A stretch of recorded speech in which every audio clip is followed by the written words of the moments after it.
Good afternoon, Cross Timbers. Today is Wednesday, September 13th, 2017, and I am Sabrina Rodriguez. Today's stories include Tarleton's Centennial Celebration and the Burner Motors Ram Truck's official Rodeo Heritage Week kickoff celebration begins.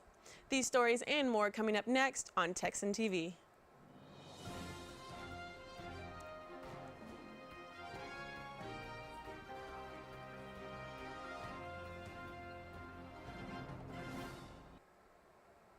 Tarleton State will celebrate 100 years of being a part of the Texas A&M system with the Centennial Birthday Bash on Wednesday, September 20th. All students are welcome to the free event. Headlining the event will be John Young. The Birthday Bash will also have a carnival-style games for students to play. Free t-shirts will be handed out to the students attending the Birthday Bash. The event begins at 4 p.m. and ends at 8. For more information on the event and details, head to tarleton.edu website. In local news, according to the Flash today, the Burner Motors Ram Truck official Rodeo Heritage Week kickoff celebration will be held Saturday, September 16th at the Stephenville City Park from 8 a.m. to 2. Activities will include a 5K run, kickoff parade, McCoy's Mutton Bustin' competition, and more. For the list of all events and event times, visit theflashtoday.com. And now, today's Texas, national, and international news from the Associated Press. In Texas news, Plano police have confirmed the name of the man who they say killed his ex-wife and 7 others during a Dallas Cowboys watching party as 32-year-old Spencer Height. Investigation says the gunman arrived at his former home Sunday at about 8 p.m. armed with multiple weapons. The man then went out on a rampage, shooting 9 people, 7 fatally, inside the home and the backyard before being shot by a Plano police officer. A friend of Spencer Height, who asked to remain anonymous, says he saw Spencer at a nearby bar before the shooting and that he seemed upset. No further details were shared. In national news, Apple has broken the $1,000 barrier with its latest and most expensive phone, the iPhone X. On Tuesday, CEO Tim Cook called the iPhone X the biggest leap forward since the first iPhone. It loses the home button, which revolutionized smartphones when it launched, offers an edge-to-edge screen, and will use facial recognition to unlock the phone.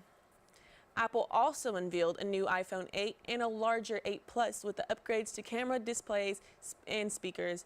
Those phones, Apple said, will shoot pictures with better color and less distortion, particularly in low light settings. The displays will adapt to ambient lighting, similar to a feature in some iPad Pro models. Speakers will be louder and offer deeper bass.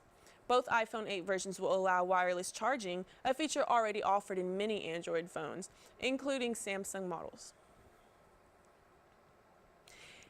In international news, American author George Saunders is favored to win the prestigious Man Booker Prize for fiction with the novel of the afterlife, Lincoln in the Bardo, according to British bookmakers. Bookmakers Lamb Brooks and William Hill made Saunders the front-runner of among 6 finalists announced Wednesday for the $66,000 prize. His novel is set in a Washington graveyard where President Abraham Lincoln visits the body of his 11-year-old son in 1862. The 3 British and 3 American authors make up the finalists. They range from 29-year-old first-time novelist Fiona Mosley to 70-year-old New York icon Paul Auster. The prize, subject to intense speculation and a flurry of betting, usually brings the victor a huge boost in sales and profile. The winner will be announced October 17th during a ceremony in London's Medieval Guildhall after the 5 judges meet for one more final time. And now for sports. Even with all the devastation that Hurricane Irma has caused in Florida, many football games in the state and at the college and even professional level will be played as scheduled. The Tampa Bay Buccaneers announced Tuesday that they will host the Chicago Bears as scheduled this Sunday. After their game with the Miami Dolphins was postponed last week, the Buccaneers CEO said it was important to host the game as Tampa Bay has been through a lot over the past few days. Both Florida University and University of South Florida football teams are cleared to play this Saturday, while Florida Atlantic University football program is hoping to play its home opener on Saturday as well. Ironically, the University of Miami Hurricane Stadium had experienced no structural damage by Hurricane Irma as they are scheduled to play their next game on September 23rd.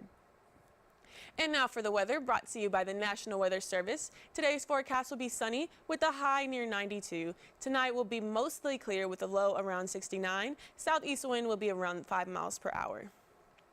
This has been a production of Texan TV News, a product of the Texan News Service from the Tarleton State University campus in Stephenville, Texas, which watch us live on Apogee Channel 2.1 in the dorms at 12:30 weekdays. If you live off campus, tune in on Northland Cable Channel 9. You can follow the Texan News Service on Facebook and Twitter, and check out our website at www.texannews.net for all of your latest local, state, national, and international news. Today's broadcast was produced to you by Rebecca Hernandez, Channing Flatt, Sydney Burns, Danny Hernandez, and Ashley Inge. Have a wonderful day, Texans.